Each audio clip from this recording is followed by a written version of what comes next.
Hey, it's Our Lady of God Drunk Grace, Athena Grace, with lesson 26 of Course in Miracles. And it's another potent one.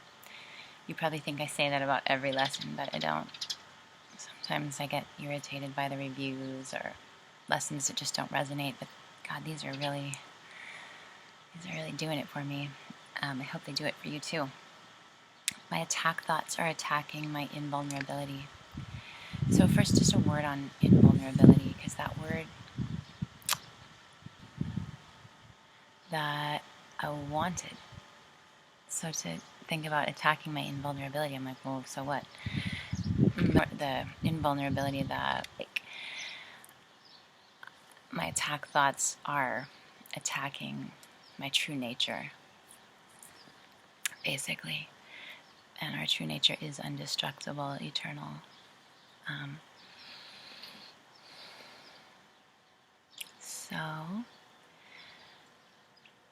vulnerability on a human level is beautiful, but vulnerability in the spiritual realm is an pointing to.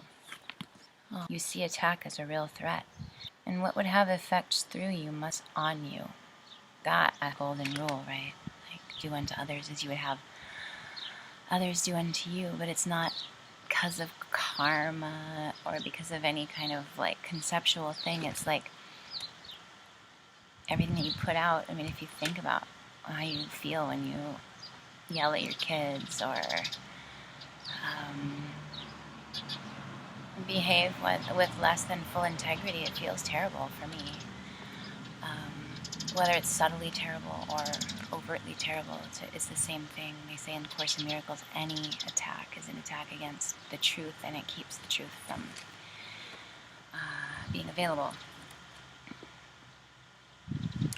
It is this law that will ultimately save you, but you're misusing it now.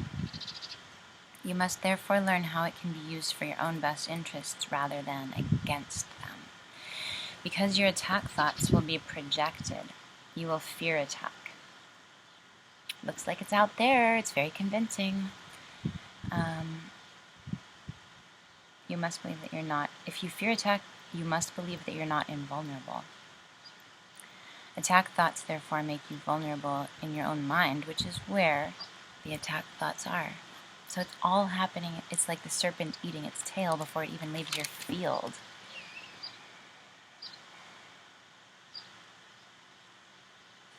Attack thoughts and invulnerability cannot be accepted together.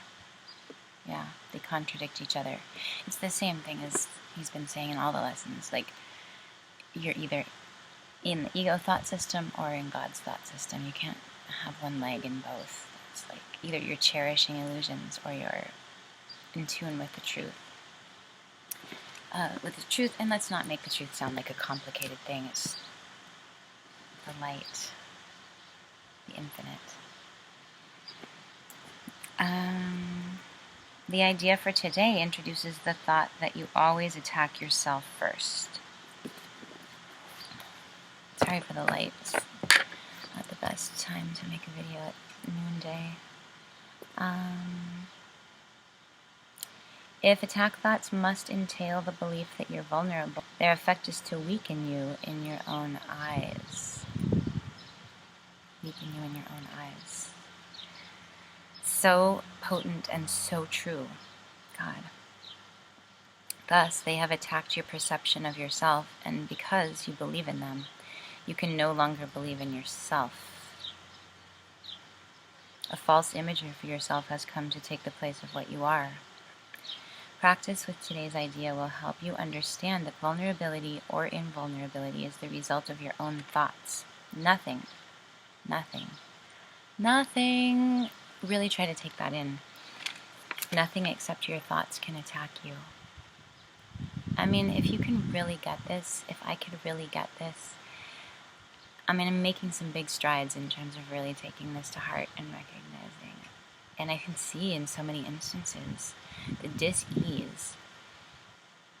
In every instance, the dis-ease that I feel is really a result of how I'm responding to what's showing up. It's not what's showing up. And if I really felt safe in the truth of my nature, I wouldn't have to be in that battle. And the question is, like, is it really worth it to... It's so exhausting to be in that battle with the outside, right?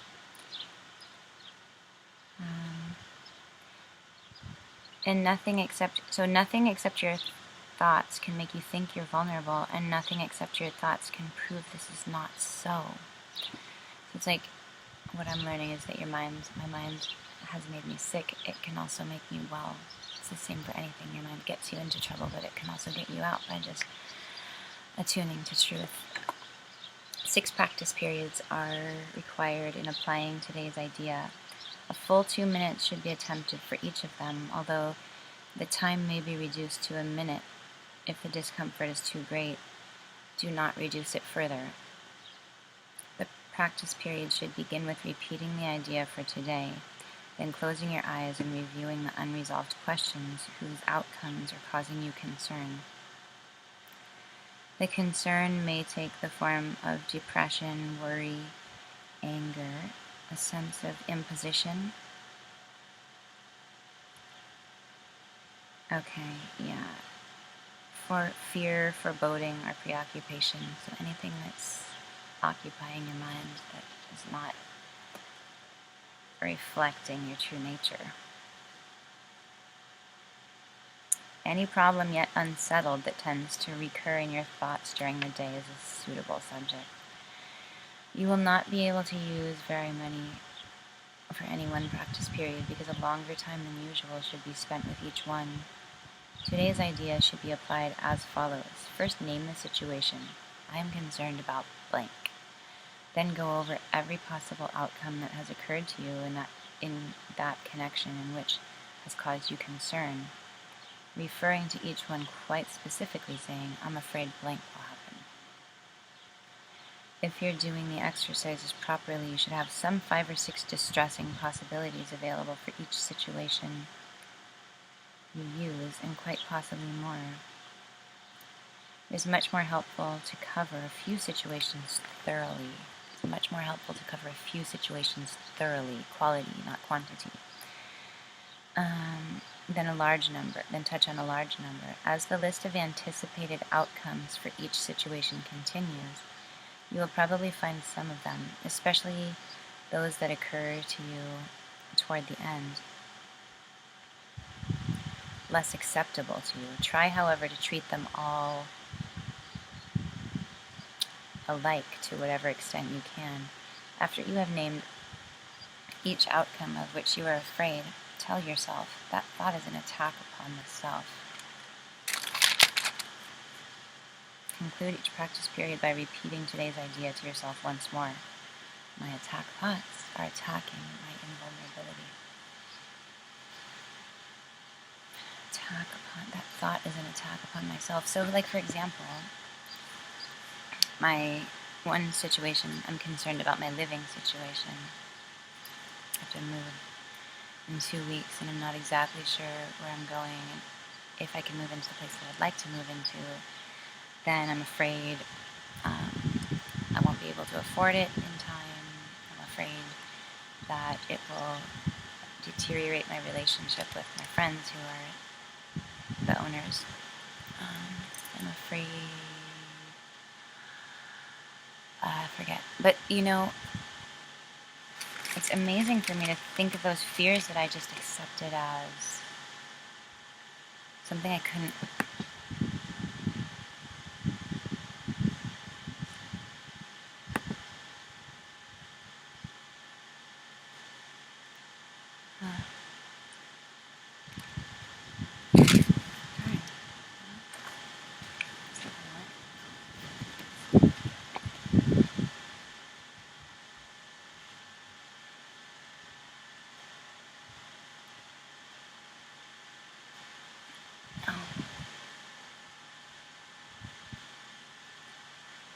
That was weird. The screen just went blank. Well, I'll just finish and say,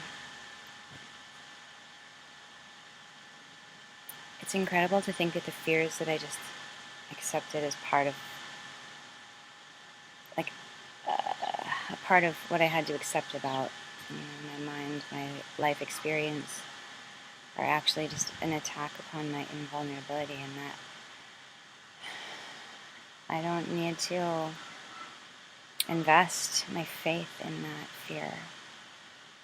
That's why we call on the Holy Spirit, or whatever you want to call that infinite intelligence that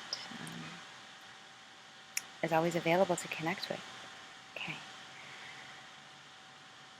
Hope you got as much out of that as I did, and I can't wait to see you tomorrow. Be well, my friends.